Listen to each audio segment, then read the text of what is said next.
les déserts de Satan. Les déserts de Dieu, ce n'est pas dire que tu manqueras de tout. Dans les déserts, qui était dans les déserts? Qui était dans les déserts? D'après vous dans la Bible, qui était dans les déserts? Les enfants d'Israël.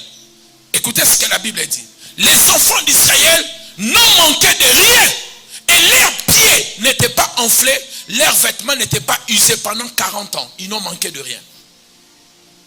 Alors pourquoi ton désert, toi tu manques? Parce que le désert de Dieu, c'est tu auras juste assez. Il ne te donnera pas plus que suffisant. Dans le désert, tu auras juste assez. Parce que les enfants d'Israël, dans le désert, ils avaient la manne pour le même jour, pas pour demain.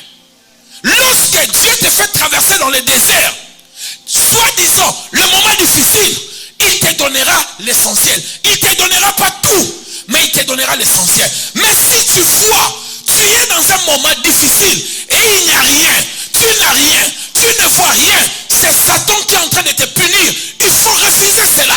Ce n'est pas le désert de Dieu. Plus on l'accablait, plus il s'est multiplié. On les accable, Dieu les fait multiplier. Ils traversent un moment difficile, Dieu les comble. C'est ça Dieu. Dieu ne peut pas te laisser manquer de tout. Ce n'est pas Dieu. Je vous dis tant que votre pasteur, ce n'est pas Dieu. Satan nous a longtemps menti en croyant certaines choses, certaines peines, certaines souffrances, en disant que c'est la volonté de Dieu. Je m'insurge. Pourquoi la volonté de Dieu est que dans des choses compliquées, difficiles, sales? Pourquoi? Quand quelqu'un souffre, c'est la volonté de Dieu. Quand quelqu'un est malade, c'est la volonté de Dieu. Donc c'est Dieu bon, sa volonté se manifeste que dans la souffrance.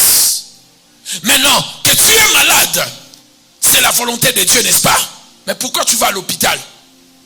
Tu combats la volonté de Dieu.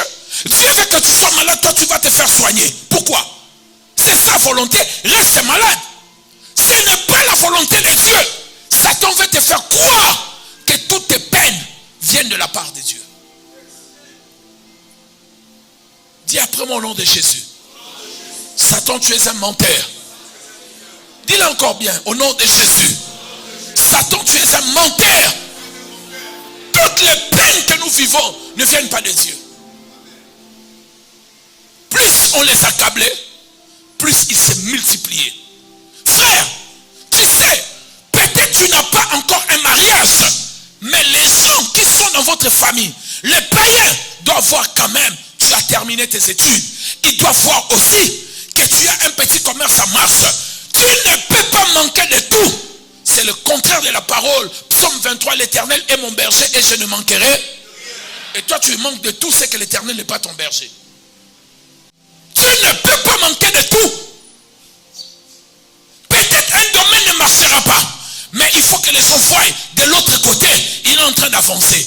Ce sont les preuves tangibles de ta chrétienté, de ta vie chrétienne. Quand les gens regardent, ils doivent voir un domaine de ta vie qui prospère. Pas tous les domaines de ta vie coincés. Ce n'est pas la volonté de Dieu. Je n'ai pas entendu ton amen. Alléluia. Plus on les accablait, plus il s'est multiplié et il s'accroissait. Donc, il est d'une grande importance de comprendre que le désert est un endroit du juste assez, pas de plus que suffisant. Dans les déserts, vous mangerez pas tout, mais vous aurez l'essentiel.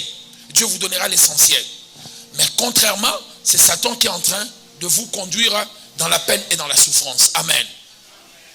Ainsi, mes bien-aimés dans le Seigneur, nous ne pouvons pas passer toute notre vie à combattre pour une seule chose, bien que nous sommes dans le combat spirituel.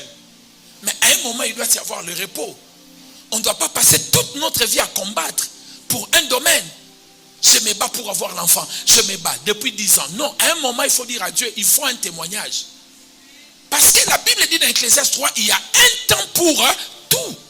J'ai combattu 10 ans, Seigneur. Maintenant, c'est le temps des témoignages.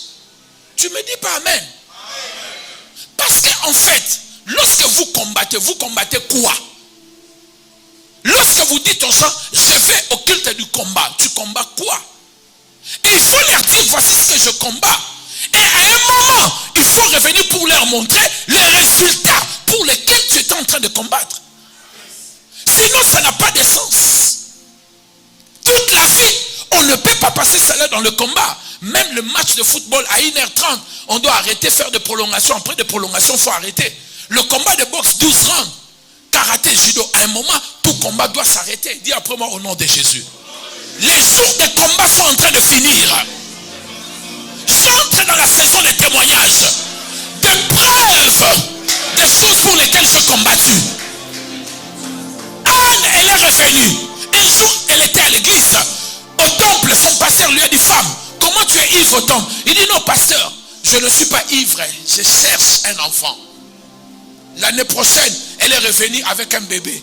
Et elle a dit à son pasteur, c'est pour cet enfant que je venais combattre ou pleurer. Je veux que l'année prochaine, que tu reviennes dans cette église, que tu me montres les témoignages des choses pour lesquelles tu combattais. Recevez cela au nom de Jésus. Si c'était pour le mariage, l'année prochaine tu te marieras. Si c'était pour la voiture, l'année prochaine tu achèteras une voiture. Si c'était pour la maison, l'année prochaine tu achèteras une maison. Si tu le crois, recevez cela au nom de Jésus.